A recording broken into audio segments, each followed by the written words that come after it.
তিন গুণ। যারা আল্লাহর সন্তুষ্টি চায়, যারা পরকালের সাফল্য চায়, যারা আল্লাহকে বেশি বেশি স্মরণ করে, এরা রাসূলের আদর্শ গ্রহণ করতে পারবে।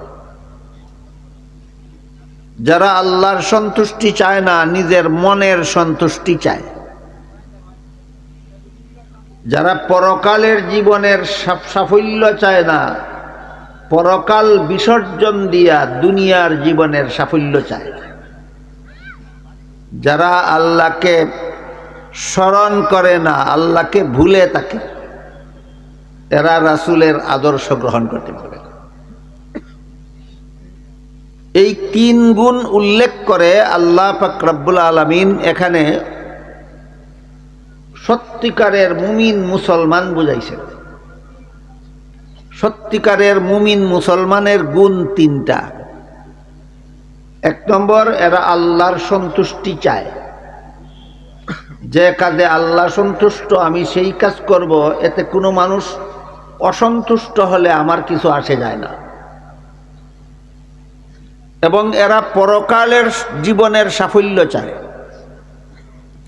যে কাজে আমার পরকাল সফল হবে সেই কাজ করব, এতে আমার দুনিয়ার কিছু ক্ষতি হইলে আমার কিছু আসে যায় না। আর এরা আল্লাহকে বেশি বেশি স্মরণ করে, আল্লাহকে ভুলে যায় না।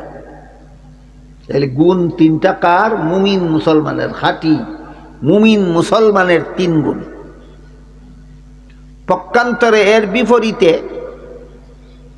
যারা নামদারি মুসলমান, মুসলমান বলে দাবি করে কিন্তু আসলেই আন্তরিকভাবে ইমানদার নয়, যাদেরকে কোরআনের ভাষায় মুনাফিক বলা হয়, আল্লাহ এই আয়াতে উল্লেখ করে দিলেন যে এই তিন গুণ মুনাফিকের মধ্যে পাওয়া যাবে না। নামদারি মুসলমানের মধ্যে গুণ তিনটার একটাও পাওয়া যাবে না। নামদারি মুসলমানেরা আল্লাহর সন্তুষ্টি চায় না, এরা নিজেদের মনের সন্তুষ্টি চায়। নামদারি মুসলমানেরা পরকালের জীবনকে সফল করতে চায় না, দুনিয়ার জীবনকে সফল করতে চায়। নামদারি মুসলমানেরা আল্লাহকে নামে মাত্র স্মরণ করে, বেশি বেশি সর্বদা স্মরণ করবে দূরের কথা, বেশি বেশি স্মরণ করবে দূরের কথা, নাম কাওয়াস্তে আল্লাহকে স্মরণ করে। এর মাধ্যমে আল্লাহ বুঝাইছেন যে রাসূলের আদর্শ মুমিন মুসলমানেরা গ্রহণ করতে পারবে, মুনাফিকরা রাসূলের আদর্শ গ্রহণ করতে পারবে না। এই হলো একটা কথা এই আয়াতের ব্যাখ্যা প্রসঙ্গে আমাদের বুঝার ব্যাপার। আর একটা কথা হলো, আল্লাহ বলেন লাকাদ কানা লাকুম ফি রাসূলিল্লাহি উসওয়াতুন হাসানা। আল্লাহর রাসূলের মধ্যে আছে তোমাদের জন্য আদর্শ। রাসূলই আদর্শ বলেননি, আল্লাহ বলেননি লাকাদ কানা লাকুম রাসূলুল্লাহি উসওয়াতান হাসানা। যদি এইভাবে বলতেন তাহলে অর্থ হইতো আল্লাহর রাসূলই তোমাদের আদর্শ। এইভাবে আল্লাহ বলেন না, আল্লাহ বলেন রাসূলের মধ্যে আছে তোমাদের আদর্শ। বেশ কম কি, রাসূলই আদর্শ আর রাসূলের মধ্যে আছে আমাদের আদর্শ, দুই কথার বেশ কম কি? বেশ কম হইল যদি আপনি বলেন রাসূলই আদর্শ, তাহলে রাসূলের জীবনে যা কিছু করেছেন সব কিছু আপনাকে করতে হবে। পারবেন না, পারবেন না করতে। রাসূল করিম সাল্লাল্লাহু আলাইহি ওয়াসাল্লাম মায়ের গর্ভ থেকে ভূমিষ্ঠ হওয়া মাত্রই আল্লাহর শুকরিয়া আদায় করে দোয়া পড়েছেন। কেউ পারবে না এটা অনুসরণ করতে। রাসূল করিম সাল্লাল্লাহু আলাইহি ওয়াসাল্লাম মায়ের দুধ পান করার সময় এক স্তনের দুধ নিজে পান করতেন, আর এক স্তনের দুধ নিজের দুধ ভাইয়ের জন্য রেখে দিতেন। কুলের শিশু থাকাকালে এত বড় ইনসাফ আর কোনো মানুষের পক্ষে সম্ভব নয়।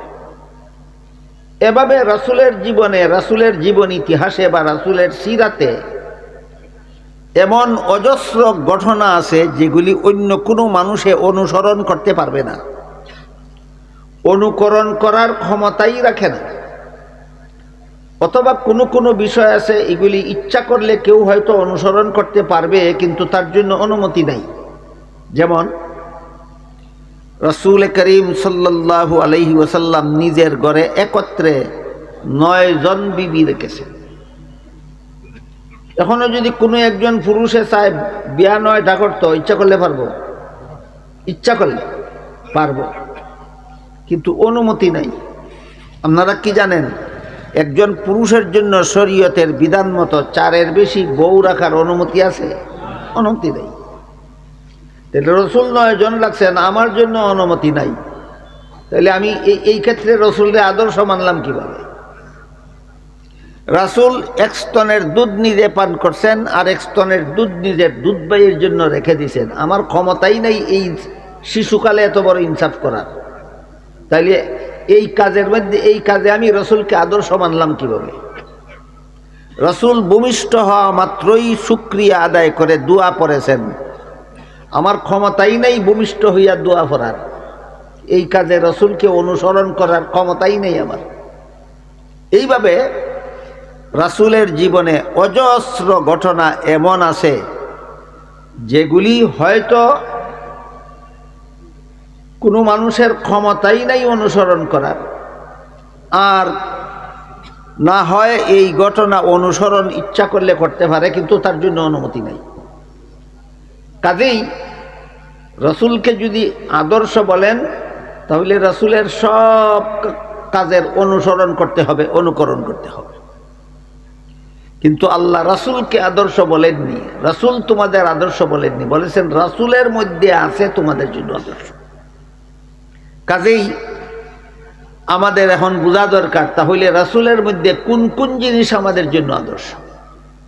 এই কথাটা বোঝার জন্য রাসূলের জীবন ইতিহাসটা মোটামুটিভাবে হইলেও ধারাবাহিকভাবে শুনলে এবং মনে রাখলে পরে বুঝতে পারবো আমরা যে রাসূলের জীবনের কোন কোন কাজ আমাদের জন্য অনুসরণযোগ্য, অনুকরণযোগ্য। রাসূল করিম সাল্লাল্লাহু আলাইহি ওয়াসাল্লামের 63 বছরের জীবন ইতিহাসকেই তার সিরাত বলা হয়, সিরাতুন নবী বলা হয়। এই সিরাতুন নবী 63 বছরের জীবন ইতিহাসের প্রধান 3টি অধ্যায় আছে। প্রথম অধ্যায় 40 বছরের, দ্বিতীয় অধ্যায় 13 বছরের, তৃতীয় অধ্যায় 10 বছরের। 40 আর 13 53 আর 10 63। এই হইল 63 বছরের জীবন ইতিহাসের 3টা অধ্যায়। প্রথম অধ্যায় 40 বছরের, দ্বিতীয় অধ্যায় 13 বছরের, তৃতীয় অধ্যায় 10 বছরের। প্রথম অধ্যায় 40 বছরে এক একটা অধ্যায়ের এক একটা বৈশিষ্ট্য আছে। 40 বছরের প্রথম অধ্যায় সিরাতুন নবীর প্রথম অধ্যায় 40 বছরের এর বৈশিষ্ট্য হলো এই 40 বছর জন্ম থেকে নিয়ে 40 বছরের ভিতরে যত কথা রাসূল বলেছেন, যত কাজ রাসূল করেছেন, এগুলি উম্মতে অনুসরণ, অনুকরণ করার জন্য নয়,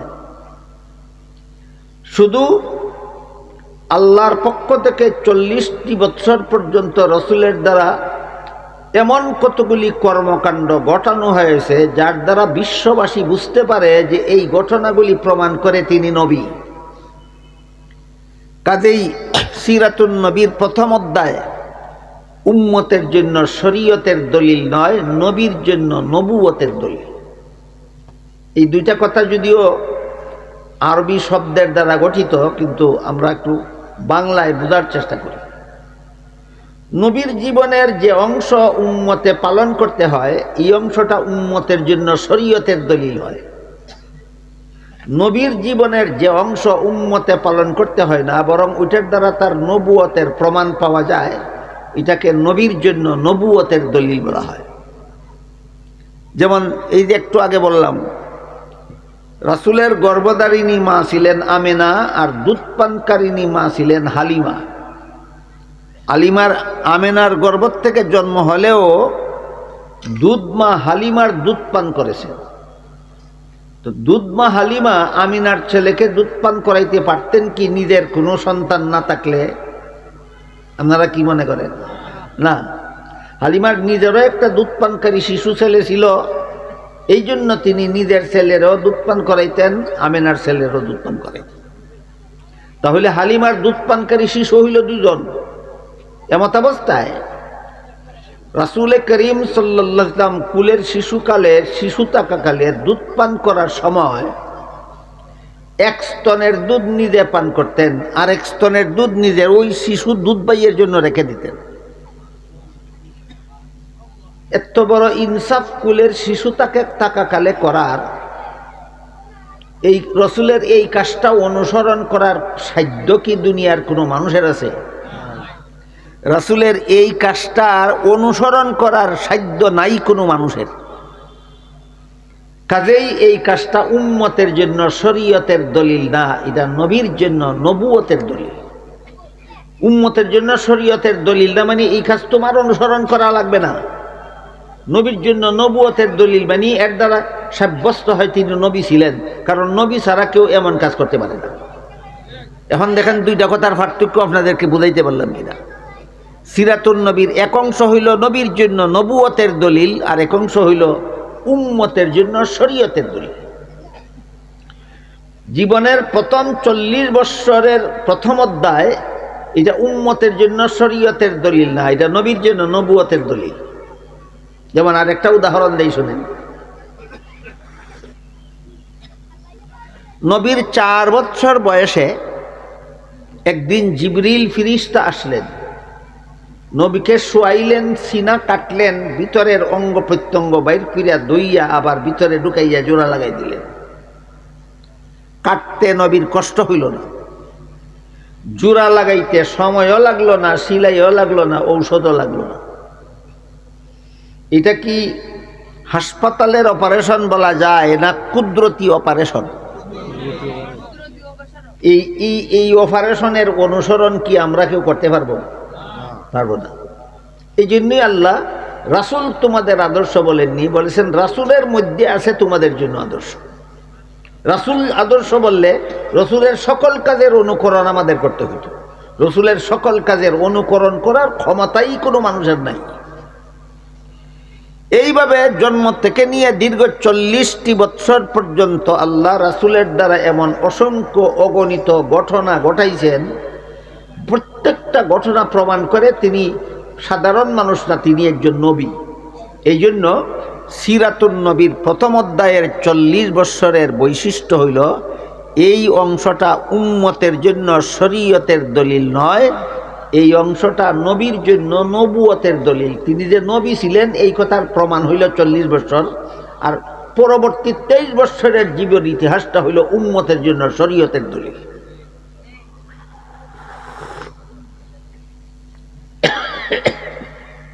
এখানে একটা প্রশ্ন দেখতে পারে যে রাসূল করিম সাল্লাল্লাহু আলাইহি ওয়াসাল্লাম জীবনের প্রথম বিয়ে করেছিলেন 25 বছর বয়সে। দেখি 40-এর বাইরে গেল না ভিতরে? ভিতরে। এই 40 বছরের জীবন ইতিহাস যদি উম্মতের জন্য অনুসরণযোগ্য না হয়, 40-এর ভিতরে তো নবী বিয়া করছেন, এই বিয়া নবীর সুন্নত হইল কিভাবে উম্মতের জন্য? এইটা একটা প্রশ্ন হইতে পারে। এই প্রশ্নের জবাব হইল 40 বছরের ভিতরে নবী বিয়ে করেছিলেন, এই কারণে বিয়া করা উম্মতের জন্য অনুসরণীয় সুন্নত হইছে না। 40 বছর পরে নবী বলে দিয়েছেন আন নিকাহু মিন সুন্নতি, বিবাহ বন্ধনে আবদ্ধ হওয়া আমি নবীর সুন্নত, ওই কারণে বিয়া করা সুন্নত হইছে। তাহলে 40 বছরের জীবন ইতিহাসের কারণে সুন্নত হইল না পরবর্তী জীবন ইতিহাসের দ্বারা সুন্নত হইল? হ্যাঁ, পরবর্তী জীবনের ইতিহাসের দ্বারা সুন্নত হইল।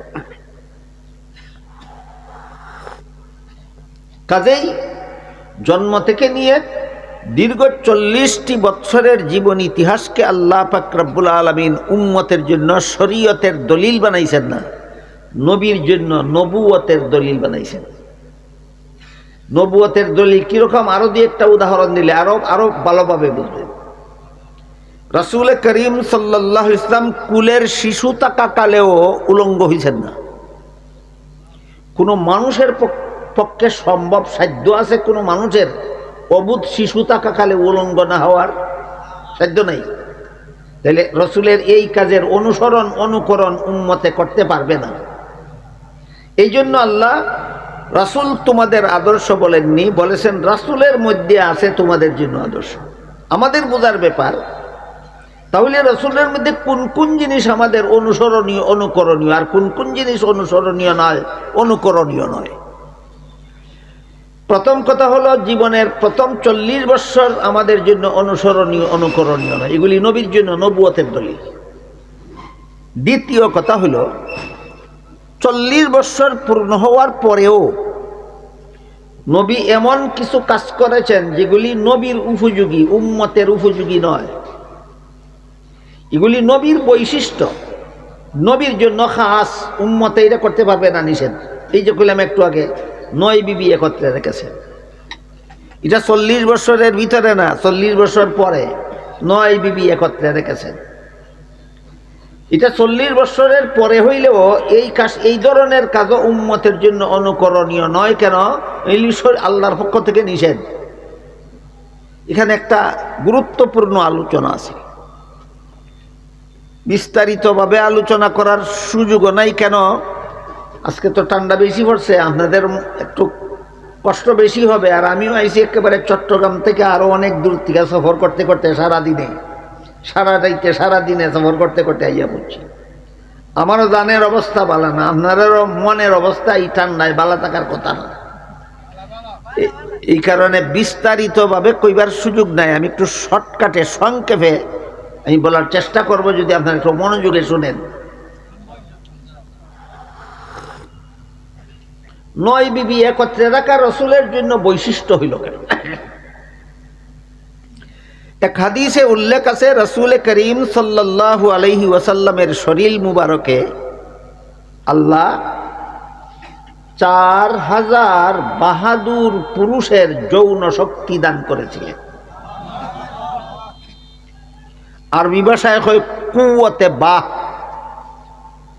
বাংলায় কয় যৌন শক্তি, ইংরেজিতে কয় সেক্স পাওয়ার। কোনটা কইলে বুঝবেন আপনারা?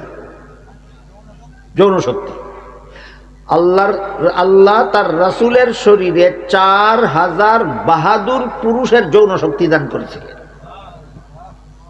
এখন বলেন তো, এক পুরুষে যদি 4 বউ রাখার অধিকার, এক পুরুষের যদি 4টা বউ রাখার অধিকার থাকে, তাহলে 4000 পুরুষের 16000 বউ রাখার অধিকার ছিল। যুক্তিসঙ্গতভাবে রাসূলের 16000 বিবি রাখার অধিকার ছিল। 16000 বিবি রাখার মতো সেক্স পাওয়ার রসুলের শরীরে ছিল। 16000 বিবি রাখার মতো যৌন শক্তি আল্লাহ তার রসুলের শরীরে দান করেছিলেন। এর মধ্যে রাখছেন মাত্র 9 জন, রাখতে পারতেন 16000, রাখছেন মাত্র 9 জন। পরিমাণ থেকে বেশি না, তুলনাই চলে না, তুলনাহীন কম। এত বেশি রাখার কথা ছিল, রাখলেন না। তাহলে সাইরের ভিতরে না গিয়া সাইর অতিক্রম করে 9 গেলেন কেন? যদি 4 জন বিবি রাখতেন তাহলে উম্মতের অনুসরণের একটা ব্যবস্থা হইতো। 9 বিবি রাখার কারণে তো উম্মতে অনুসরণ করার সুযোগ রইল না। এমনটা হইল কেন? এই প্রশ্নের জবাবটাও খুব গুরুত্বপূর্ণ। রাসূল করিম সাল্লাল্লাহু আলাইহি ওয়াসাল্লাম একটা বিয়াও নিজের যৌবনের খাহিসে করছেন না। রসুল সবগুলি বিয়া করছেন উম্মতের স্বার্থে, সবগুলি বিয়া করছেন উম্মতের স্বার্থে। যদি যৌবনের খাহিসে বিয়া করতেন, কমপক্ষে 16000 বিয়া করতেন। যেহেতু যৌবনের খাহিস নিবারণের জন্য বিয়া করেন নাই, এই জন্য 16000 বিয়া করেন নাই। যেহেতু উম্মতের স্বার্থে বিয়া করছেন, এই জন্য যতজন বিবির দ্বারা উম্মতের স্বার্থ রক্ষা হইছে ততজন বিবি রাখছেন। এখন আমরা বোঝার চেষ্টা করি উম্মতের স্বার্থটা কি। এক হাদিসে রাসূল বলেন, ইন্নামা আনা বুইস্তু মুআল্লিমান, আল্লাহ আমাকে আমার উম্মতের উস্তাদ বানিয়ে পাঠাইছে। রাসূল আমাদের উস্তাদ, গোটা উম্মতের উস্তাদ।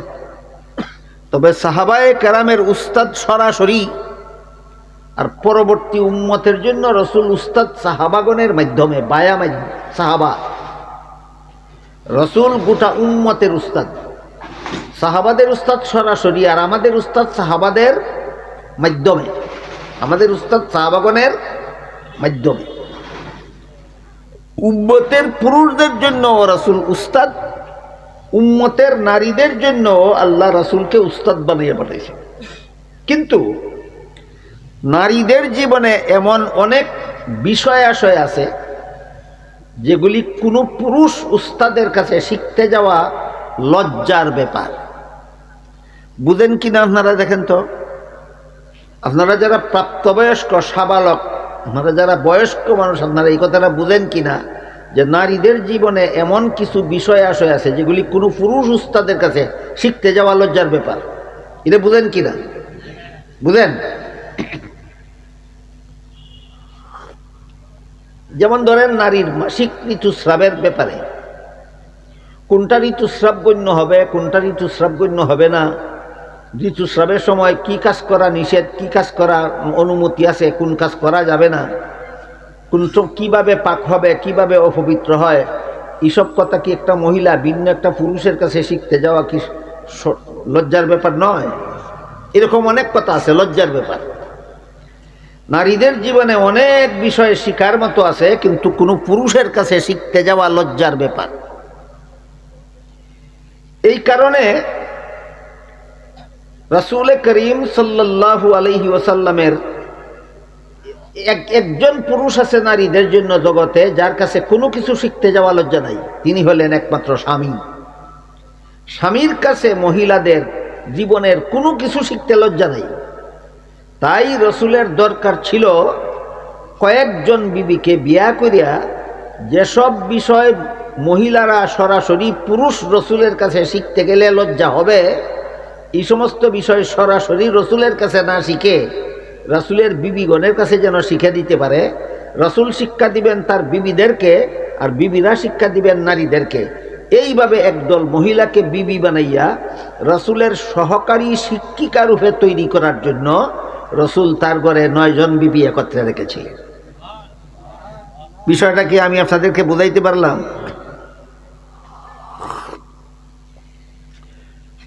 16,000 বিবি রাখার শারীরিক যোগ্যতা যার ছিল, 16,000 বিবি রাখলেন না কেন? এই প্রশ্নের জবাব, রসুল যৌবনের ক্ষুধা, যৌবনের চাহিদা নিবারণের উদ্দেশ্যে বিয়া একটাও করেন নাই। 9 বিবি রাখলেন কেন? উম্মতের নারীদের জন্য একদল সহকারী শিক্ষিকা তৈরি করার উদ্দেশ্যে। 9 বিবি রাখলেন কেন? উম্মতের নারীদের জন্য একদল সহকারী শিক্ষিকা তৈরি করার উদ্দেশ্যে। আপনারা যদি মনোযোগ দিয়ে শুনেন, তে শিক্ষিকা তৈরি করার একটা মজার ঘটনা বলব। রসুল কেমনে বিবিকে শিক্ষিকা বানাইছিলেন মহিলাদের জন্য। একবার একটা মাসালা নিয়ে হযরত আবু হুরায়রা রাদিয়াল্লাহু তাআলা আনহু আর হযরত উমর ফারুক রাদিয়াল্লাহু আনহুর মধ্যে ইখতিলাফ হয়ে গেল। উমরে একটা হাদিস জানেন যেটা আবু হুরায়রার জানা নাই, আবু হুরায়রা একটা হাদিস জানেন যেটা উমরের জানা নাই। তারা দুজনেই যার যার হাদিসের পক্ষে যার যার মত। কোন ব্যাপারে? ব্যাপারটা হইল স্বামী স্ত্রী মিলামিশার দ্বারা যে গোসল ফরজ হয়, এটা কি তাদের মিলামিশা শেষ হইলে গোসল ফরজ হয়, না মিলামিশা শুরু করা মাত্রই গোসল ফরজ হইয়া যায়, শেষ হোক আর না হোক? এই হইল মাসালা। হযরত উমর ফারুক রাদিয়াল্লাহু আনহু বলেন, আমি রাসূল করিম সাল্লাল্লাহু আলাইহি ওয়াসাল্লামকে নিজের কানে বলতে শুনেছি, আল্লাহর রসুল বলেছেন মিলামিশা শেষ হইলে গোসল ফরজ হয়, এর আগে গোসল ফরজ হয় না। আর আবু হুরায়রা রাদিয়াল্লাহু তাআলা আনহু বলেন, আমি রসুলের কাছে শুনেছি মিলামিশা শুরু করলেই গোসল ফরজ হয়ে যায়, পরে শেষ হোক আর না হোক গোসল করা যায়। 2 হাদিস একরকম না 2 হাদিস 2 রকম? 2 হাদিস 2 রকম। উমর যেই হাদিস শিখছেন এই হাদিস মতে তার মত, আবু হুরায়রা যেই হাদিস শিখছেন এই হাদিস মতে তার মত। এখন একজনে বুঝাইয়া আর একজনে নিজের মতে নিতে পারেন না। ইনি বলেন আমি রসুলের কাছ থেকে শিখছি, তোমার কথায় আমার মত ফিরাইতাম না। উনি বলেন আমি রসুলের কাছ থেকে শিখেছি, আপনার কথায় আমার মত ফিরাইতাম না। মীমাংসা হইল না অমীমাংসিত রইল? অমীমাংসিত রইল। শেষ পর্যন্ত এই বিষয়টার মীমাংসার জন্য হযরত উমর ফারুক রাদিয়াল্লাহু আনহু আবু হুরায়রা রাদিয়াল্লাহু আনহুর কাছে একটা প্রস্তাব রাখলেন। বললেন, শোনো, এটা তো স্বামী স্ত্রীর ব্যাপার। মিলামিশা করার দ্বারা গোসল ফরজ হয়, প্রথমেই ফরজ হয় না শেষে ফরজ হয়, এটা তো স্বামী স্ত্রীর ব্যাপার। আমার মেয়ে হাফসা রসুলের স্ত্রী, রসুল হইলেন আমার মেয়ের স্বামী। কাজেই আমার মনে হয় আমার স্ত্রী হাফসা যেহেতু নবীর স্ত্রী, তাই হাফসা তার স্বামী রসুলের কাছ থেকে এই মশলা মনে হয় জান্না থাকবে। চলো আমরা দুইজনে গিয়া আমার মেয়ের কাছ থেকে কথার বিষয়টা জান্না ফেলি, কারণ তোমার আমার যাতে একটা আফুস মীমাংসা হইয়া যায়। তারা দুজন গেলেন। উমরের মেয়ে আর নবীর বিবি আর সারা দুনিয়ার সমস্ত মুমিন মুসলমানের মা। উমরের মেয়ে হাফসা হইলেন উমরের মেয়ে, নবীর বিবি আর আপনাদের সকলের মা। কোরআনের অন্য আয়াতে আল্লাহ বলছেন ওয়া আজওয়াজুহু উম্মাহাতুহুম, নবীর বিবিগণ সমস্ত মুমিন মুসলমানের মা। তা হাফসার তিনটা সম্পর্ক, একটা হইল উমরের মেয়ে, আরেকটা হইল রসুলের বিবি, আরেকটা হইল আপনাদের সকলের মা। তারা দুজন গেলেন হাফসার কাছে, গিয়া কইলেন আমরা দুইজনে এই দুই হাদিসের মীমাংসা অমীমাংসিত, আমরা কোনো মীমাংসায় পৌঁছতে পারছি না।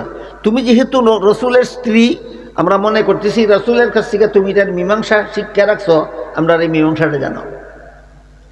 হযরত হাফসা রাদিয়াল্লাহু তাআলা আনহা বললেন, এটার মীমাংসা তো আমার কাছে পাবে না তোমরা, তবে রসুলের সবচেয়ে আদরের বিবি একজন আছে, আপনারা কেউ নাম বলতে পারেন? আয়েশা। সবচেয়ে আদরের বিবি একজন আছে, তার কাছে গেলে মীমাংসা। হযরত আয়েশার সাথে রসুলের সাথে হযরত আয়েশার বিয়ে হইছে 6 বছর বয়সে। আপনারা বলেন 6 বছর বয়সের একটা শিশু স্বামীর ঘর করার যোগ্য হয়? জুরে বলে বিয়া দিয়া দিলেও স্বামীর ঘরও থাকতে পারবো? এই মেয়েটারে রসুল কেন বিয়া করলেন?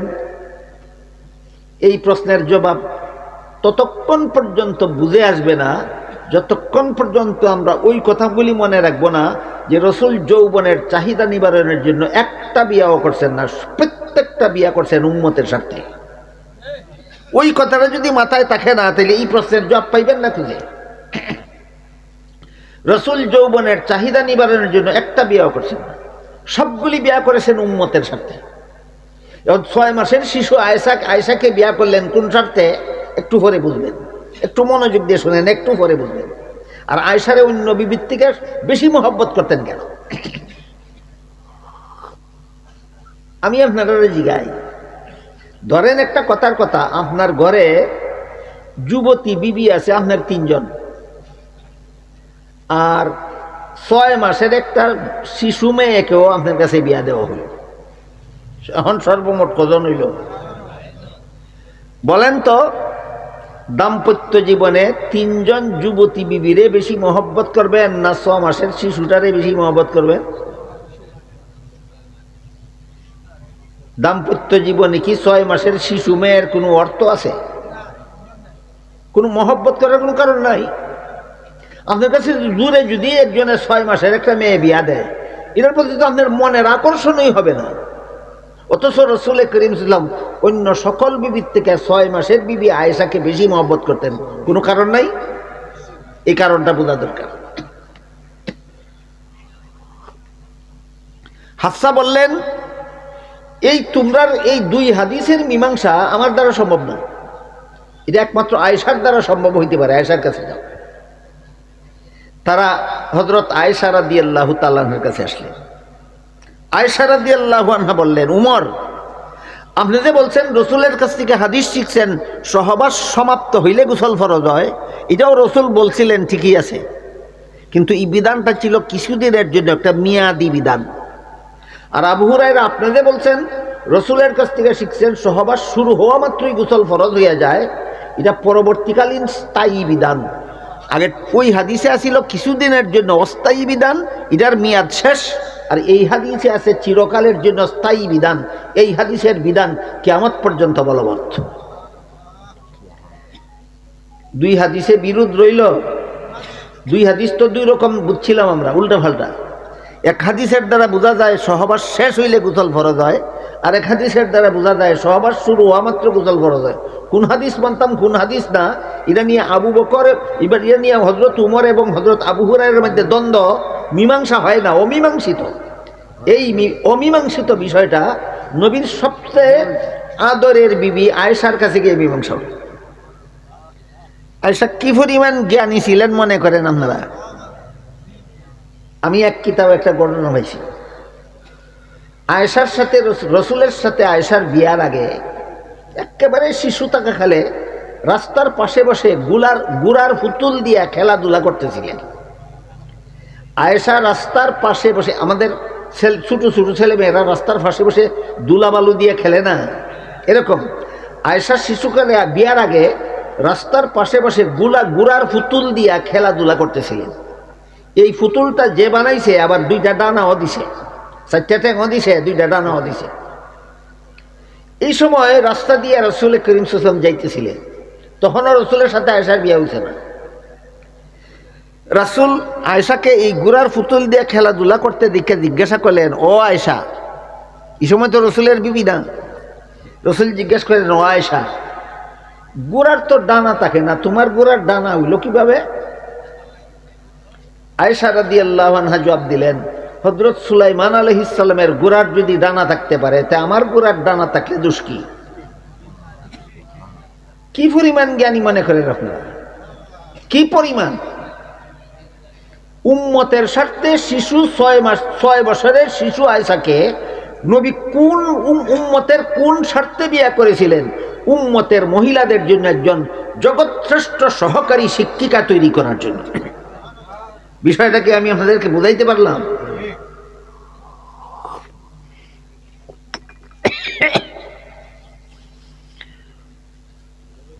তো এখন যদি কোনো মানুষ বলে যে নবী যেহেতু 9 বিবি রাখছিলেন আমিও বিয়া 9টা করতে পারবে, কিন্তু শরীয়তে তার জন্য 9 বউ রাখা নিষেধ। কাজেই রসুলের এই আমলটা উম্মতের জন্য অনুসরণীয় নয়, অনুকরণীয় নয়। উম্মতেও 9 বিয়া করার লাগবে, শরীয়তে মনটা বলে না। কাজেই সিরাতুন নবীর এই অংশ উম্মতের জন্য শরীয়তের দলিল নয়। সিরাতুন নবীর এই অংশটা হইল নবীর জন্য নবুয়তের দলিল। 4000 বাহাদুর পুরুষের সেক্স পাওয়ার একটা শরীরের মধ্যে থাকা, এটা একমাত্র নবীর পক্ষে সম্ভব, মুহাম্মদুর রাসূলুল্লাহর পক্ষে সম্ভব, দুনিয়ার আর কোনো মানুষের পক্ষে সম্ভব নয়। এই গেল সিরাতুন নবীর 3 অধ্যায়ের প্রথম অধ্যায় সম্পর্কে সামান্য আলোচনা। রাসূলের 63 বছরের জীবন ইতিহাসকে সিরাতুন নবী বলা হয়। এটার 3টা অধ্যায় আছে। প্রথম অধ্যায় 40 বছরের, এটার নাম হইল কাবলান নবুয়ত, আর এটার বৈশিষ্ট্য হইল উম্মতের জন্য শরীয়তের দলিল নয়, নবীর জন্য নবুয়তের দলিল। এরপর 40 বছর পূর্ণ হওয়ার পরে রসুলের কাছে ওহী নাজিল শুরু হইল। 40 বছর পর যখন থেকে রসুলের কাছে ওহী নাজিল শুরু হইল, তখন থেকে জীবনের বাকি 23 বছর উম্মতের জন্য শরীয়তের দলিল। প্রথম 40 বছর নবীর জন্য নবুয়তের দলিল, আর পরবর্তী 23 বছর উম্মতের জন্য শরীয়তের দলিল। যেমন ওহী নাজিল শুরু হওয়ার পরের 23 বছরের জীবনে রাসূল নিজেও 5 বেলা নামাজ পড়েছেন, উম্মতকেও বলেছেন সল্লু কামা রাআইতুমুনি উসাল্লি, আমি যেভাবে নামাজ পড়ি তোমরাও সেভাবে নামাজ পড়ো। তাইলে 9 বিবি রাখার জন্য নবী অনুকরণীয় না 5 বেলা নামাজের বেলায় নবী অনুকরণীয়? এই যে অনুকরণীয় কথাটা কইলে মনে হয় সহজে আপনারা বুঝবেন। 9 বিবি একত্রে রাখার বেলায় নবী তোমাদের অনুকরণীয় নন, এটা নবীর বৈশিষ্ট্য। 5 বেলার নামাজের বেলায় নবী তোমাদের অনুকরণীয়। নবী বলেন সল্লু কামা রাআইতুমুনি উসাল্লি, আমাকে যেভাবে নামাজ পড়তে দেখো তোমরা সেভাবে নামাজ পড়ো।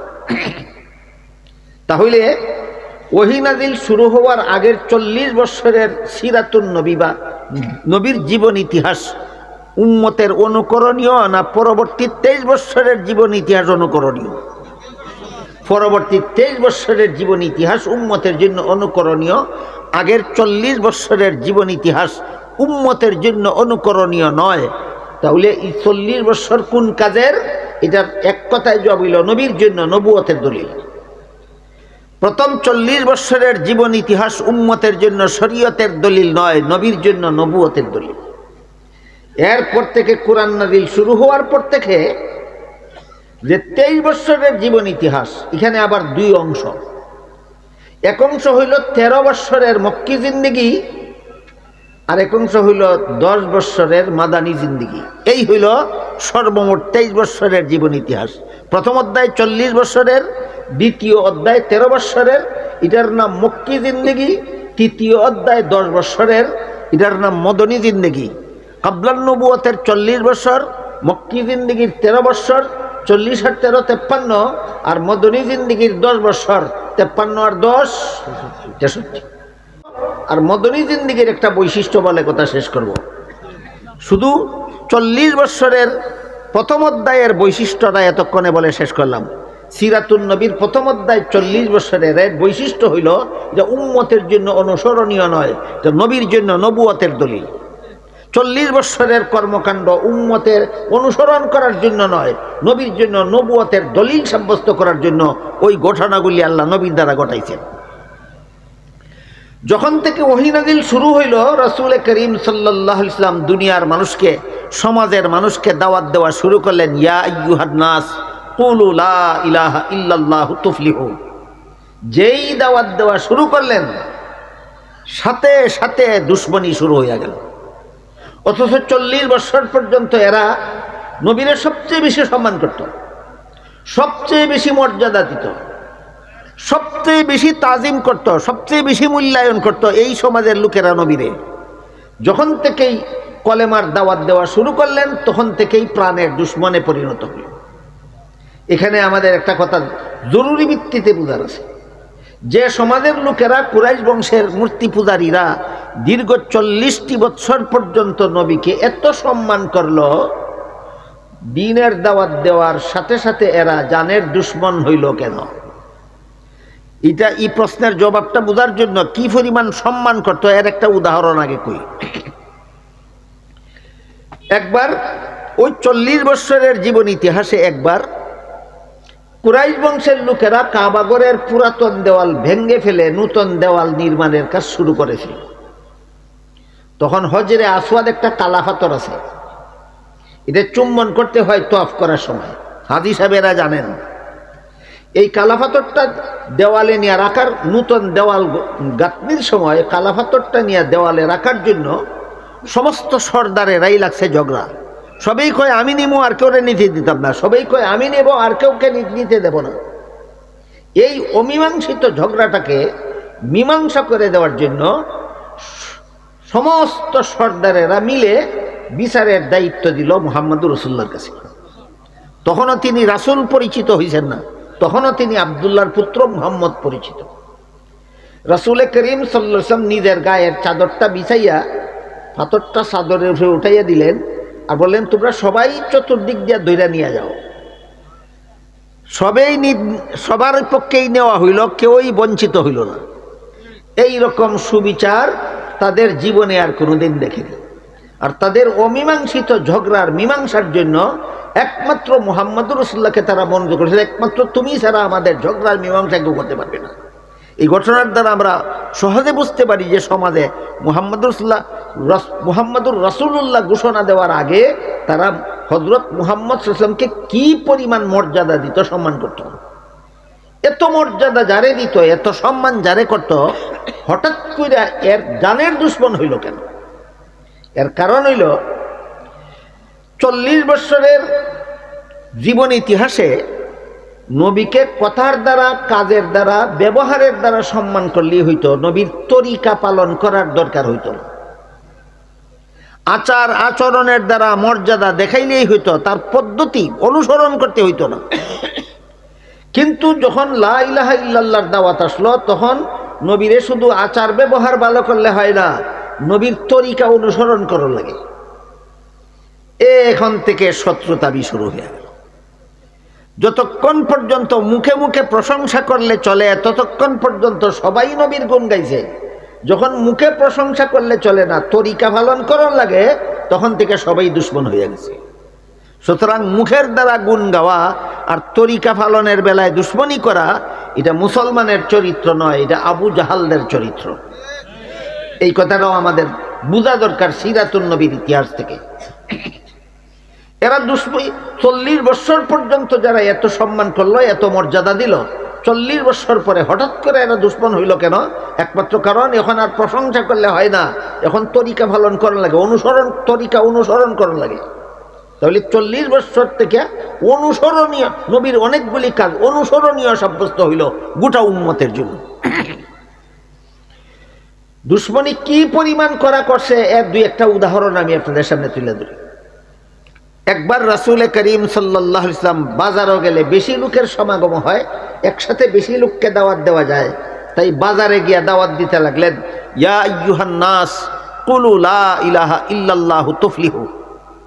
আবু জাহাল দলবল নিয়ে সেও গেল বাজারও গিয়ে মুখের উপর বলতে লাগলো, বাজারের মানুষেরা মুহাম্মদের কথায় কর্ণপাত করবে না, তোমরা মুহাম্মদ পাগল।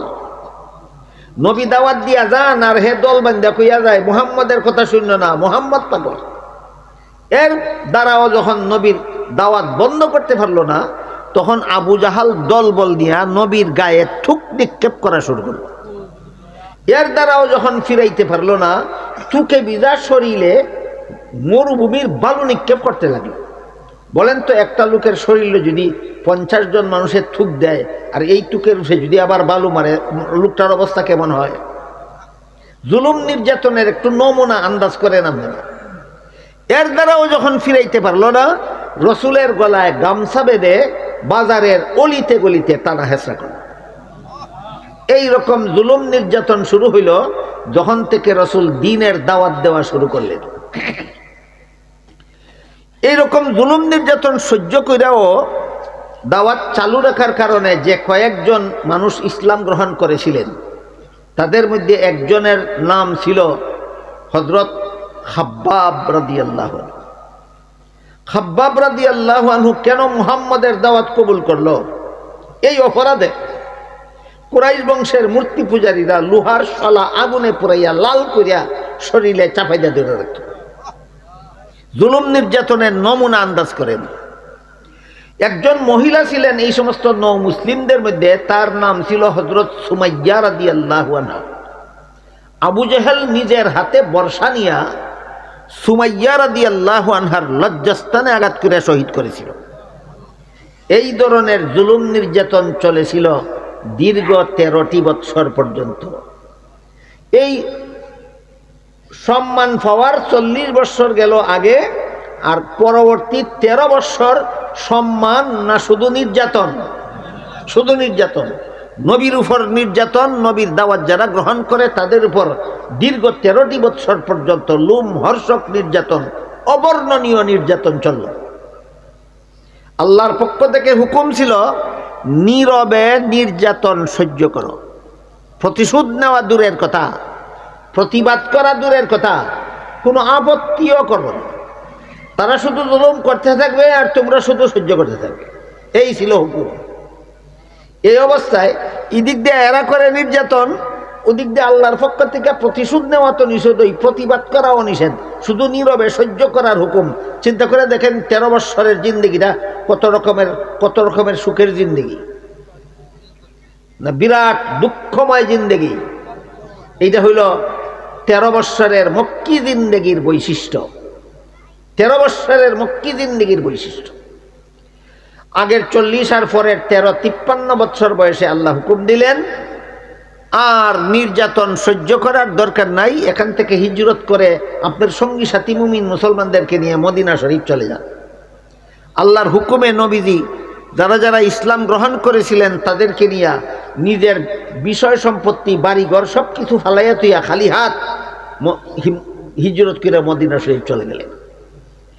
তখন এই জায়গার নাম মদিনা শরীফ ছিল না, তখন এই জায়গাটার নাম ছিল, এটা একটা পল্লী ছিল, একটা গ্রাম, নাম ছিল ইয়াসরিব।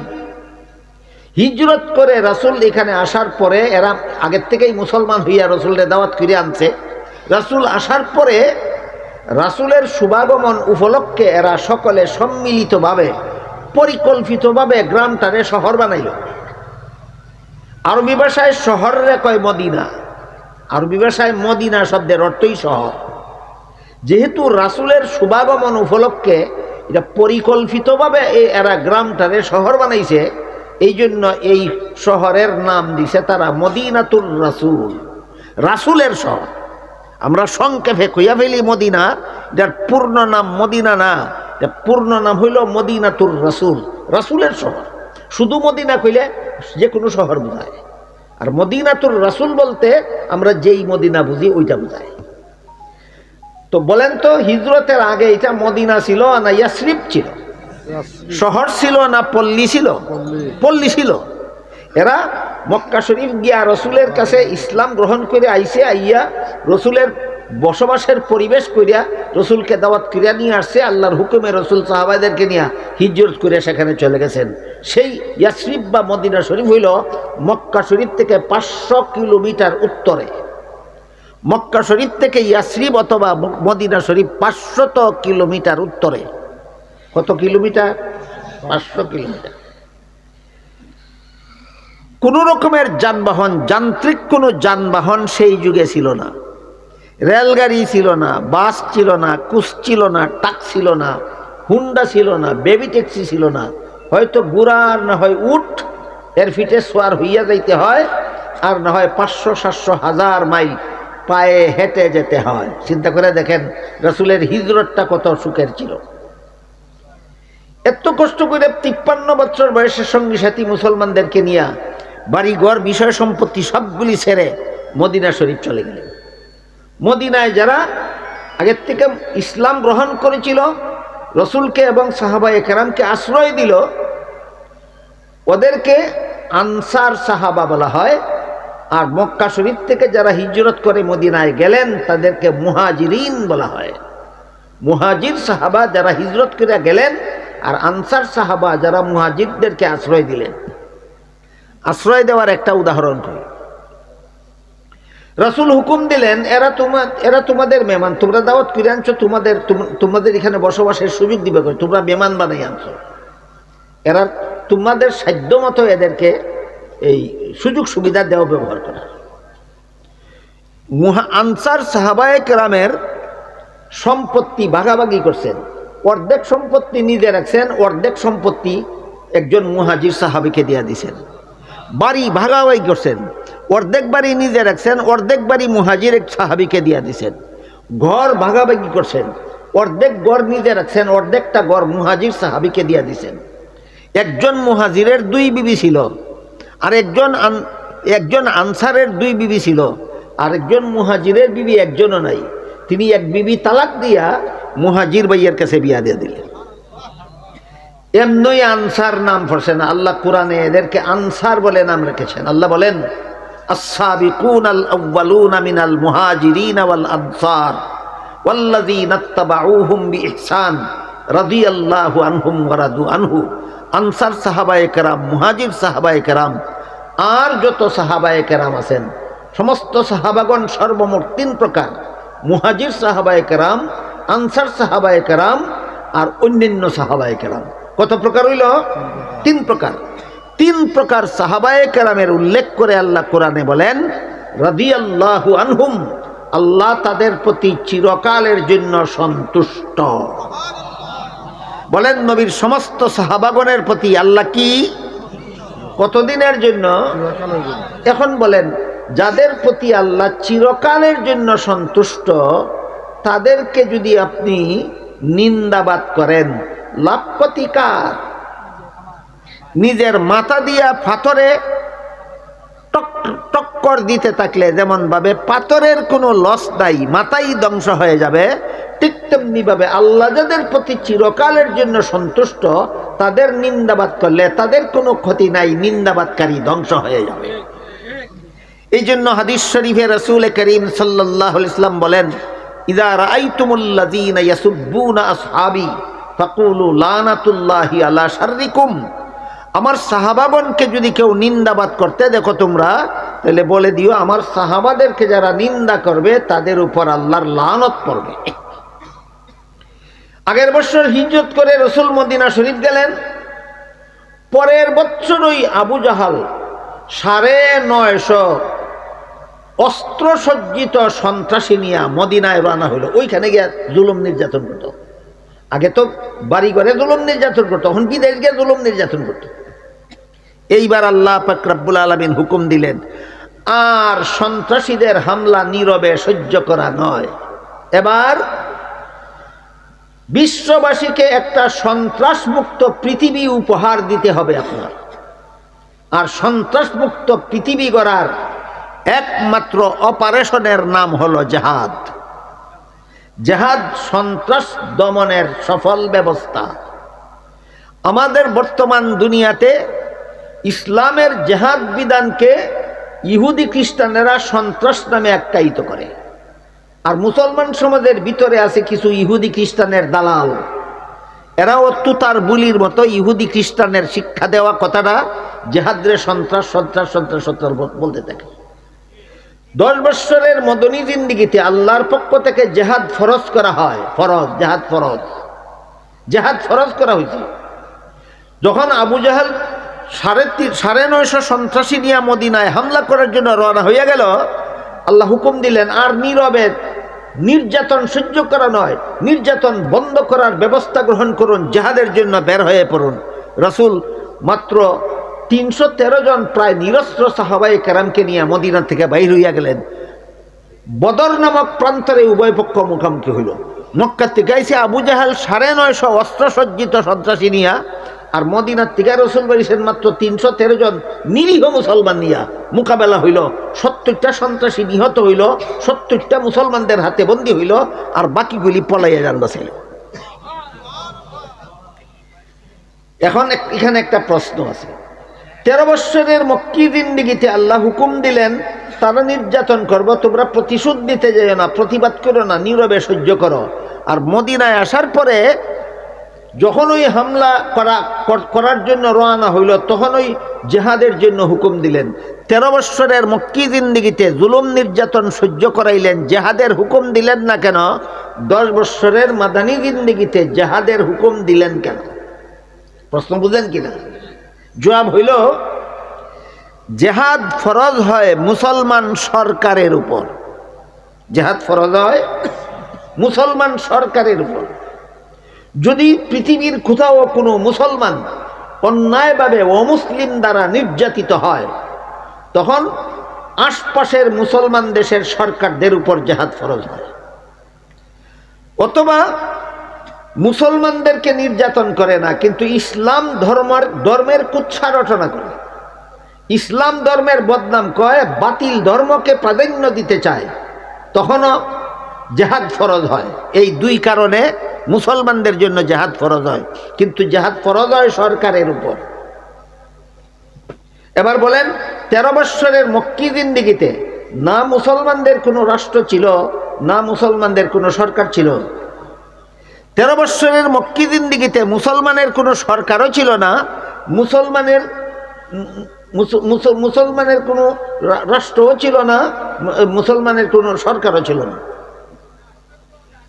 কাজেই এখানে জেহাদ করার উপকরণ নাই। জেহাদের উপকরণ কি? জেহাদের উপকরণ হলো সেনাবাহিনী আর অস্ত্র। আপনারা কি মনে করেন যুদ্ধে কয়টা জিনিস দরকার? সেনাবাহিনী, অস্ত্র। মক্কি জিন্দিগিতে মুসলমানের সেনাবাহিনীও ছিল না, সেনাবাহিনী গড়ার কোনো সুযোগও ছিল না, অস্ত্র সংগ্রহ করার ব্যবস্থা ছিল না, রাষ্ট্রও ছিল না, সরকারও ছিল না। এই জন্য তখন জেহাদ ফরজ হয়নি। 13 বৎসরের মক্কি জিন্দিগিতে আল্লাহ শুধু সহ্য করার হুকুম দিয়েছেন। কেন? জেহাদের পরিবেশ নাই। জেহাদের কি নাই? পরিবেশ নেই। হিজরত করে মদিনা শরীফ যাওয়া মাত্রই রাসূল একটা রাষ্ট্র প্রতিষ্ঠা করলেন। সেই রাষ্ট্রকে শাসন করার জন্য রাসূল লিখিত একটা সংবিধানও তৈরি করলেন। রাসূলের লিখিত সেই সংবিধানটার নাম ইতিহাসের ভাষায় মদিনা সনদ। মদিনা সনদ রাসূলের লিখিত সংবিধান। কোনো ইতিহাসে এই বিবরণ উল্লেখ পাওয়া যায় যে পৃথিবীর ইতিহাসে কোন দেশ শাসনের জন্য সর্বপ্রথম লিখিত সংবিধান তৈরিকারী একমাত্র মুহাম্মাদুর রাসূলুল্লাহ সাল্লাল্লাহু আলাইহি ওয়াসাল্লাম। মুহাম্মাদুর রাসূলুল্লাহর এই সংবিধান, লিখিত সংবিধান তৈরির আগে দুনিয়াতে যত দেশের রাজা বাদশারা দেশ শাসন করত, মুখস্থ করা কতগুলি নীতি বাক্যের দ্বারা দেশ শাসন করত, লিখিত কোনো সংবিধান ছিল না। সর্বপ্রথম লিখিত সংবিধান প্রণয়ন করেন মুহাম্মাদুর রাসূলুল্লাহ সাল্লাল্লাহু আলাইহি ওয়াসাল্লাম। সেই লিখিত সংবিধানের বহু মূল্যবান কিছু ধারা উপধারা আছে, যা সিরাতুন নবী প্রসঙ্গে আলোচনার দরকার। কিন্তু আমি আগেই কইছি, আমি আইছি মনে হয় 300 কিলোমিটার দূরের থেকে 2 দিনে সফর করিয়া, ঘুম নাই, গোসল নাই দিনে রাইতে, আর আপনারা এই ঠান্ডার মধ্যে রাত্রে 11টার উপরে বাজে বসে আছেন। আপনাদেরও বিরক্তি হবে, তা না হইলে মদিনা সনদ সম্পর্কে কিছু জরুরি কথাবার্তা বলা দরকার ছিল, এই পরিবেশ আর এখন নাই। যাই হোক, রাসূল করিম সাল্লাল্লাহু আলাইহি ওয়াসাল্লাম হিজরত করে মদিনা শরীফ গেলেন। একটু সংক্ষেপ, সভাপতি হিসেবে বলছেন সংক্ষেপে কইতাম, সংক্ষেপ হইল, মুসলমানের কোনো দেশ যদি রক্ষা করতে হয় তাহলে এই দেশের মুসলমান অমুসলমান নির্বিশেষে সবাইকে নিয়ে ঐক্যবদ্ধভাবে দেশের বাইরের শত্রুর সাথে মোকাবেলা করতে হয়। এই নীতি রাসূল মদিনা সনদে উল্লেখ করে দিয়েছেন। মদিনা সনদে উল্লেখ ছিল যে এই মদিনার মুসলমান, এখানের মানুষ মুসলমান হওয়ার আগের থেকে এখানে ইহুদিরা বসবাস ছিল। ইয়াসরিব ছিল ইহুদিদের পল্লী, ইহুদিরা বসবাস করত। এদেরই একটা বিশেষ অংশ মুসলমান হইল। আরো বিভিন্ন মদিনার বিভিন্ন মূর্তি পূজারীরা মুসলমান হইল, কিন্তু অনেক তখনও মূর্তি পূজারী রয়ে গেল, অনেক তখনও ইহুদি রয়ে গেল রাসূল রাষ্ট্রটা গঠন করার পরে।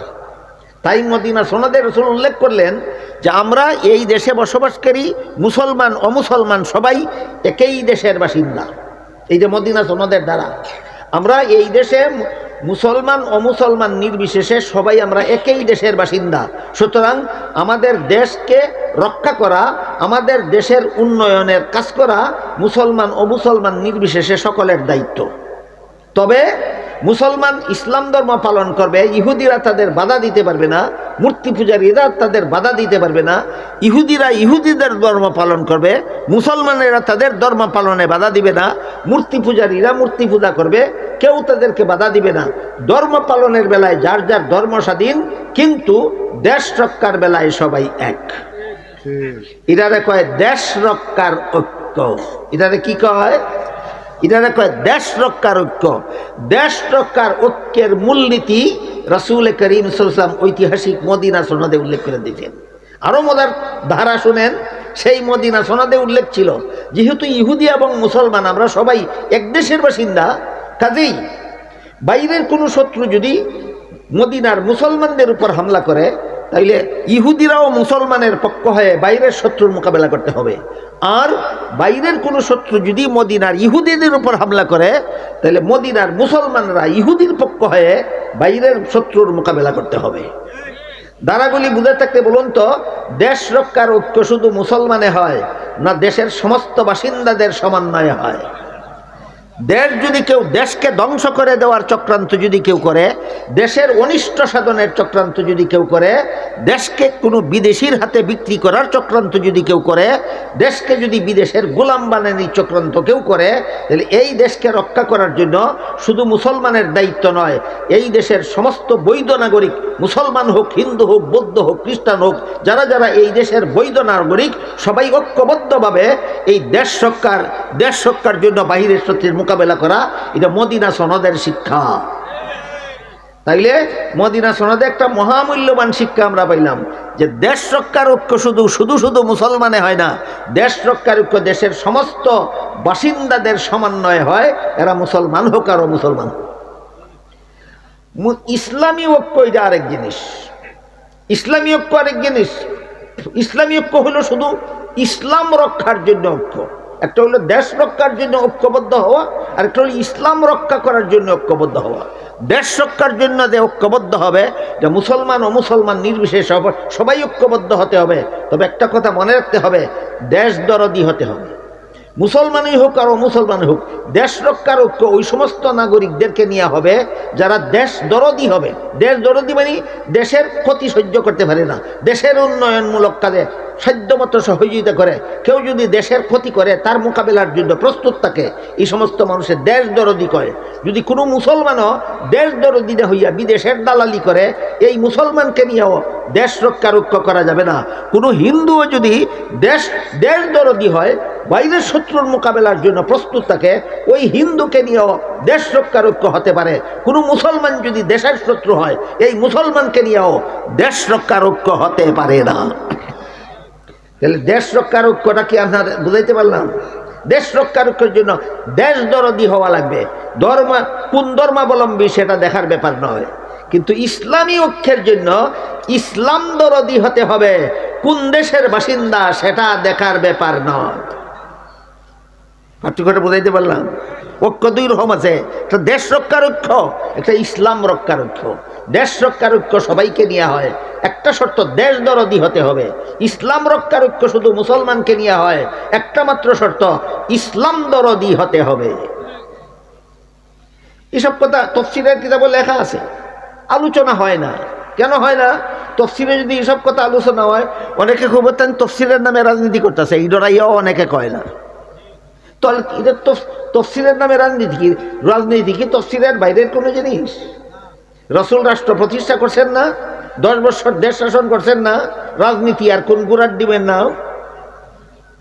তফসিলে যদি রাজনীতি না থাকে, কোরআনে যদি রাজনীতি না থাকে, হাদিসে যদি রাজনীতি না থাকে, ইসলামে যদি রাজনীতি না থাকে, রাসূলের জীবনের শেষ 10 বছর কি কাজ করছেন? কি গুড়ার ডিম বুঝছো তুমি সিরাতুন নবী? বক্তৃতা মঞ্চে দাঁড়াইয়া রসুল বোধের আদর্শ সামরার টুট দিয়া বলে ফেলা সহজ ব্যাপার। রসুলকে জীবনের সর্বস্তরে আদর্শ মানা সহজ ব্যাপার নয়। তো সভাপতি সাহেবের আবদার রক্ষার্থে সামান্য একটু মদিনা সনদের সামান্য একটু আলোচনা করলাম। আশা করি ক্ষতি হইতো না আপনারা বুঝলে। দেশ রক্ষার ঐক্য একরকম, আর ইসলাম রক্ষার ঐক্য আরেক রকম। দেশ রক্ষার ঐক্য ধর্ম অধর্ম নির্বিশেষে সমস্ত দেশ দরদিদেরকে নিয়ে হয়। ইসলাম রক্ষার ঐক্য শুধু মুসলমানের দ্বারা ইসলাম দরদিদেরকে নিয়ে হয়। যারা ইসলাম দরদি নয় এদেরকে নিয়ে ইসলাম রক্ষার ঐক্য হতে পারে না। যারা দেশ দরদি নয় এদেরকে নিয়ে দেশ রক্ষার ঐক্য হতে পারে না। রাসূল করিম সাল্লাল্লাহু আলাইহি ওয়াসাল্লাম রাষ্ট্র গঠন করলেন, দেশ শাসনের সংবিধান রচনা করলেন, সেনাবাহিনী তৈরি করলেন, অস্ত্র সংগ্রহ করলেন। এইবার রসুলের উপর জেহাদ ফরজ হইল। প্রশ্ন ছিল 13 বৎসরের মক্কি জিন্দিগিতে জেহাদ ফরজ হইল না কেন? সরকার নাই, ক্ষমতা নাই, জেহাদ করার সামর্থ্য নাই, এই জন্য ফরজ হইছে না। 10 বৎসরের মদনী জিন্দিগিতে জেহাদ ফরজ হইল কেন? এখন সরকার আছে, এখন সেনাবাহিনী আছে, অস্ত্র আছে, এখন জেহাদ ফরজ হয়েছে। বুঝে থাকতে বলেন, মক্কি জিন্দিগিতে জেহাদ ফরজ হয়েছে না মদনী জিন্দিগিতে জেহাদ ফরজ হয়েছে? মক্কি জিন্দিগিতে ফরজ হইল না কেন? মুসলমানের সরকার নাই। হ্যাঁ, সন্ত্রাস দমনের জন্য জেহাদ পরিচালনা করা সরকারের দায়িত্ব। যেহেতু মক্কি জিন্দিগিতে মুসলমানদের কোনো সরকার ছিল না, এই জন্য জেহাদ ফরজ হয়নি। যেহেতু মদনী জিন্দিগিতে মুসলমানের সরকার আছে, এই জন্য জেহাদ ফরজ হয়েছে। এবার বলেন, জেহাদ কার উপর ফরজ হয়? জেহাদ ফরজ হয় সরকারের উপর। সরকার যখন জেহাদের ডাক দিবে তখন দেশের সমস্ত জনগণকে 4 ভাগে বিভক্ত হয়ে জেহাদে অংশগ্রহণ করতে হবে। ওই তো আলোচনার জায়গা অন্যদিকে। সরকার যখন জেহাদের ডাক দিবে তখন সমস্ত মুসলমানদেরকে 4 ভাগে বিভক্ত হয়ে জেহাদে অংশগ্রহণ করতে হবে। একজনও বাদ পড়তে পারবে না। 4 ভাগে বিভক্ত কেমন? জেহাদের উপকরণ 2টা, একটা জান, একটা মাল। যদি তোমার স্বাস্থ্য ভালো থাকে সেনাবাহিনীতে ভর্তি হও, সরকার জেহাদের ডাক দিয়েছে, যোদ্ধা হিসাবে হাজির হয়ে যাও, জানের দ্বারা জেহাদ হইল। আর তোমার স্বাস্থ্য ভালো না, তুমি প্যারট করার ক্ষমতাই তোমার শরীরে নাই, তুমি যুদ্ধ করতে পারবে না, কোটি কোটি টাকার মালিক, অস্ত্র কেনার জন্য সরকারকে দান করো, মালের দ্বারা জেহাদ করা হইল। আর তোমার স্বাস্থ্যও ভালো আছে, সম্পদও আছে, নিজেও যোদ্ধা হিসাবে হাজির হও, অস্ত্র কেনার জন্য টাকা দাও, জানে মালে জেহাদ হইল। তোমার স্বাস্থ্যও নাই, টাকাও নাই, তুমি মুসলমান সেনাবাহিনীর পক্ষে এবং শত্রুদের বিপক্ষে প্রচারণা চালাও, তোমার এইভাবেই তোমার জেহাদ। কতভাবে, কত পদ্ধতিতে সরকার ডাক দিলে, কত পদ্ধতিতে জাহাদ, 4 পদ্ধতিতে। যার স্বাস্থ্যওয়ালা সম্পদও আছে, এ জানে মালে জাহাদ করব। যার স্বাস্থ্য আছে সম্পদ নাই, জানের দ্বারা জাহাদ করব। যার সম্পদ আছে স্বাস্থ্য নাই, মালের দ্বারা জাহাদ করব। যার স্বাস্থ্যও নাই, সম্পদ নাই, জাহাদের প্রচারণায় অংশগ্রহণ করবে। এই 4 পদ্ধতিতে দেশের সমস্ত বাসিন্দার উপর জাহাদ ফরজ হয়। কোন সময়? সরকার যখন জেহাদের ডাক দেয়। সরকার যখন জেহাদের ডাক দেয়। সরকার যদি জেহাদের ডাক দেয় না, আর জনগণ যদি শত্রুর মোকাবেলা যুদ্ধের ময়দানে নেমে পড়ে, সরকার শত্রুদের পক্ষে চলে যাবে। আপনাদের কেউ শখ থাকলে পরীক্ষা করে দেখতে পারেন। আপনারা কারো শখ থাকলে পরীক্ষা করে দেখতে পারেন। আপনি যে দেশে বাস করেন, এই দেশের সরকার যদি মজলুম মুসলমানের পক্ষ হইয়া যদি জালিমদের বিরুদ্ধে জেহাদের ডাক দেয় না, জেহাদের সমর্থন দেয় না, আর আপনারা কয়েক হাজার পাবলিক মিলে যদি জেহাদের ডাক দেন, সরকার আপনাদের পক্ষে থাকবে না বিরুদ্ধে যাবে? হ্যাঁ, বিরুদ্ধে যাবে, শত্রুর পক্ষে যাবে। তখন সেনাবাহিনী এবং অস্ত্র থাকবে তাদের হাতে, আপনারা থাকবেন খালি হাত, কচু কাটার মতো কাটবে। জেহাদের ময়দানে নামার কোনো, নিজেকে ধ্বংস করা ছাড়া কোনো উপায় থাকবে না। হ্যাঁ, যদি এমন হয় যেমন ইংরেজরা এই দেশের শাসন করতেছে, তখন ইংরেজদের বিরুদ্ধে শাহ আব্দুল আজিজ মুহাদ্দিসে দেহলভী রহমতুল্লাহি আলাইহি জেহাদের দাওয়াত দিছিলেন। এখন স্বয়ং সরকারের বিরুদ্ধে জেহাদ, এটা কেমনে হইল? এমনি হইছে না, যে পাবলিকে হইছে না, বহু দেশের সরকারের সাথে চুক্তির মাধ্যমে ব্রিটিশ সরকারের বিরুদ্ধে জেহাদ ঘোষণা করা হয়েছিল। বলেন, ইংরেজ সরকারের বিরুদ্ধে যে ভারতবাসী জনগণ জেহাদ করেছিল, এটা কি কোনো সরকারের সহযোগিতা ছাড়া না, অনেক বাইরের অনেক সরকারের সাথে চুক্তির মাধ্যমে? এর মধ্যে উল্লেখযোগ্যভাবে প্রধান রাষ্ট্র ছিল আফগানিস্তান। আফগানিস্তান সরকার সর্বাত্মক সহযোগিতা করার প্রতিশ্রুতি দেওয়ার পরে এই ভারতের জনগণ ইংরেজ সরকারের বিরুদ্ধে জেহাদে ঝাঁপিয়ে পড়েছিল। যাই হোক, আমি বলতেছিলাম সিরাতুন নবীর প্রধান 3 অংশ। প্রথম অংশ 40 বছরের, নাম কাবলান নবুয়ত, বৈশিষ্ট্য হইল নবীর জন্য নবুয়তের দলিল। সিরাতুন নবীর দ্বিতীয় অংশ 13 বছরের, নাম মক্কি জিন্দেগি, বৈশিষ্ট্য যেহেতু তোমার সরকার নাই, যেহেতু তোমার রাষ্ট্র নাই, সরকার নাই, তোমার জেহাদ করলে তুমি পারবে না, নীরবে সহ্য করো। সিরাতুন নবীর তৃতীয় অংশ 10 বছরের মদনী জিন্দেগি, সরকার আছে, তোমার দেশ আছে, এখন তুমি জেহাদের মাধ্যমে সন্ত্রাস দমন করো। সিরাতুন নবীর 3 অধ্যায়ের 3টা বৈশিষ্ট্য কি আমি আপনাদেরকে বুঝাইতে পারলাম? এখন 3 বৈশিষ্ট্যের মধ্যে প্রথমটা তো আমাদের অনুসরণীয় নয়। 40 বছরের জীবন ইতিহাস আমাদের জন্য অনুসরণীয় নয়। এখন বর্তমান যুগে আমরা 13 বছরের মক্কি জিন্দেগির অনুসরণটা কিভাবে করব, আর 10 বছরের মদনী জিন্দেগির অনুসরণটা কিভাবে করব। যদি আপনি মনে করেন আপনার সরকার আপনার পক্ষে আছে, সন্ত্রাসীদের বিরুদ্ধে জেহাদের ডাক দিবে, তাহলে মদনী জিন্দেগির পদ্ধতি অবলম্বন করতে হবে। আর যদি মনে করেন যে দেশে বাস করেন এই দেশের সরকারও শত্রুদের পক্ষে আছে, জালিমদের পক্ষে আছে, মজলুমদের পক্ষে নাই, এমন দেশে এমন সমাজে বাস করলে মক্কি জিন্দেগির আদর্শ অনুসরণ করতে হবে। বর্তমান দুনিয়াতে কোন দেশের মুসলমান কোন নবীর, সিরাতুন নবীর কোন অংশের অনুসরণ করতে হবে? যেই দেশে মক্কি জিন্দেগির পরিবেশ বিদ্যমান, সেই দেশে মক্কি জিন্দেগির আদর্শ গ্রহণ করতে হবে। যেই দেশে মদনী জিন্দেগির পরিবেশ বিদ্যমান, সেই দেশে বর্তমান দুনিয়ার মুসলমান সেই দেশে মদনী জিন্দেগিকে আদর্শ রূপে গ্রহণ করতে হবে। তাই আল্লাহ পাক রব্বুল আলামিন বলেন, লাকাদ কানা লাকুম ফি রাসূলিল্লাহি উসওয়াতুন হাসানাতুল লিমান কানা ইয়ারজুল্লাহ ওয়াল ইয়াউমাল আখিরা ওয়া যাকারাল্লাহা কাসীরা। আল্লাহর রাসূলই তোমাদের জন্য আদর্শ। না, রাসূলের মধ্যে আছে আদর্শ? মধ্যে কেমন হইল? 40 বছর তো না হই, আবার 23 বছরের ভিতরেও রসুলের আলাদা বৈশিষ্ট্য যেগুলি, এগুলি তোমাদের জন্য অনুকরণীয় নয়। রসুলের মুজাজা যেগুলি, সেগুলি তোমাদের জন্য অনুকরণীয় নয়, বরং 23 বছরের মক্কি এবং মদনী, 13 বছরের মক্কি জিন্দেগি আর 10 বছরের মদনী জিন্দেগি, মোট 23 বছরের জিন্দেগিতে যে কাজ রাসূল নিজেও করেছেন, উম্মতকেও করতে বলেছেন, সেই কাজের জন্য রাসূল তোমাদের আদর্শ। ক্লিয়ার হইল? 13 বছরের মক্কি জিন্দেগিতে আর 10 বছরের মদনী জিন্দেগিতে যত কাজ রসুল নিজেও করছেন, উম্মতকেও করতে বলছেন, তত কাজের জন্য রসুল আমাদের আদর্শ। নাকি সারা জীবনের সকল কাজের জন্য? তাহলে কোন কোন কাজের জন্য বিষয়টা ক্লিয়ার হইল নি? 13 বৎসরের মক্কি জিন্দিগি আর 10 বৎসরের মদনী জিন্দিগি, এই দুই জিন্দিগিতে যত কাজ নিজেও করছেন, আমাদেরকেও করতে বলেছেন, তত কাজের জন্য তিনি মুদের আদর্শ।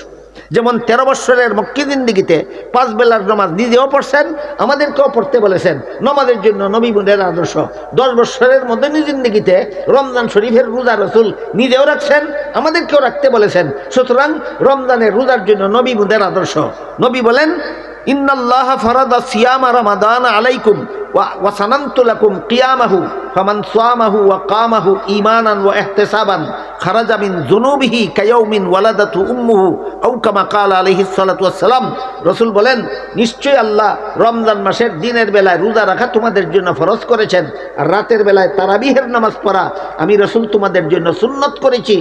কাজেই যেই ব্যক্তি রমজান মাসে দিনের বেলায় রোজা রাখবে আর রাতের বেলায় তারাবিহের নামাজ পড়বে, একমাত্র আল্লাহর সন্তুষ্টির উদ্দেশ্যে, আল্লাহর বিধান মতো আল্লাহ তাকে এই রোজা এবং তারাবির উসিলায় সারা জীবনের গুনাহ এমনভাবে মাফ করে দেবেন যেমনভাবে একটা নূতন সন্তান বেগুনাহ অবস্থায় জন্মগ্রহণ করে। হাদিস বুঝে থাকলে বলুন তো, তারাবির নামাজ রাসূল নিজেও পড়েছেন, উম্মতকেও পড়তে বলেছেন কিনা? এটার জন্য নবী মুদের আদর্শ। নবী মুদের আদর্শ কোন ব্যাপারে, এটা ক্লিয়ার হোক, এই ব্যাপারে যেন আর ভুল বুঝাবুঝি না থাকে। 13 বৎসরের মক্কি জিন্দিগি আর 10 বৎসরের মদনী জিন্দিগিতে যত কাজ নবী নিজেও করছেন, উম্মতকেও করতে বলছেন, তত কাজের জন্য নবী উম্মতের আদর্শ। এই জন্য আল্লাহ নবী আদর্শ না বলে নবীর মধ্যে রয়েছে আদর্শ বলেছেন। আল্লাহ আপনাদের আমাদের সবাইকে জীবনের সকল কাজে, যেসব কাজে নবীকে আল্লাহ আমাদের আদর্শ বানাইয়া দিয়েছেন, এইসব কাজে নবীকে আদর্শ রূপে গ্রহণ করে জীবনযাপন করার তৌফিক দান করুন, আমিন। সুবহান রাব্বিকা রাব্বিল ইজ্জাতি আম্মা ইয়াসিফুন ওয়া সালামুন আলাল মুরসালিন আলহামদুলিল্লাহি রাব্বিল আলামিন। যারা দোয়া শরীফ হইবা ওয়া তাখন আস্তাগফিরুল্লাহ দুরূদ শরীফ পড়ে।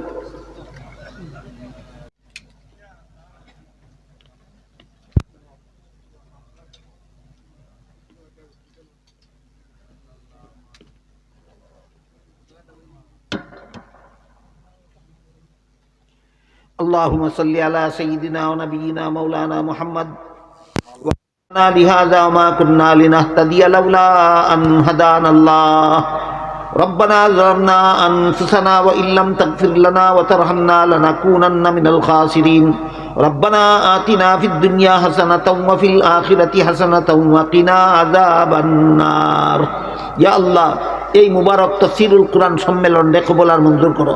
ইয়া আল্লাহ, এর উসিলায় আমরা জিন্দেগানে হেদায়েত করো, সমস্ত মুমিন মুসলমান মুর্দেগানে নাজাত দান করো। ইয়া আল্লাহ, দীর্ঘ 7 দিন ব্যাপী যে সমস্ত উলামায়ে কেরাম, মুফাসসিরিনে কেরাম বিভিন্ন আয়াতের তাফসীর থেকে যত কথা আমাদেরকে বলেন, আমরা সঠিকভাবে বুঝার এবং আমল করার, পালন করার তৌফিক দান করো।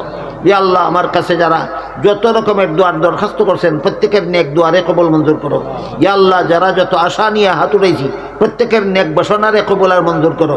ইয়া আল্লাহ, যে সমস্ত উলামায়ে কেরাম, বুজুর্গানে দিন, মুমিন মুসলমান দুনিয়ার থেকে বিদায় হয়ে গেছেন, তাদের কবরকে জান্নাতের বাগান বানিয়ে দাও। ইয়া আল্লাহ, জান্নাতুল ফিরদাউসে তাদের ঠিকানা করে দাও। আর যে সমস্ত উলামায়ে কেরাম, বুজুর্গানে দিন, মুমিন মুসলমান এখনো দুনিয়াতে বাঁচিয়ে আছেন, তাদের সবাইকে হায়াতের তৈয়্যিবা দান করে দাও। ইয়া আল্লাহ, আমাদের সকলের পক্ষ থেকে লক্ষ লক্ষ কোটি কোটি দুরূদ আর সালাম রাসূল করিম সাল্লাল্লাহু আলাইহি ওয়াসাল্লামের রওজা শরীফে পৌঁছায়া দাও। রব্বানা তাকাব্বাল মিন্না ইন্নাকা আনতাস সামিউল আলিম ওয়া তুব আলাইনা ইন্নাকা আনতাত তাওয়াবুর রহিম ওয়া সুবহানা রাব্বিকা রাব্বিল ইজ্জাতি আম্মা ইয়াসিফুন ওয়া সালামুন আলাল মুরসালিন আলহামদুলিল্লাহি রাব্বিল আলামিন আমিন বিরহমাতিকা ইয়া আরহামার রাহিম।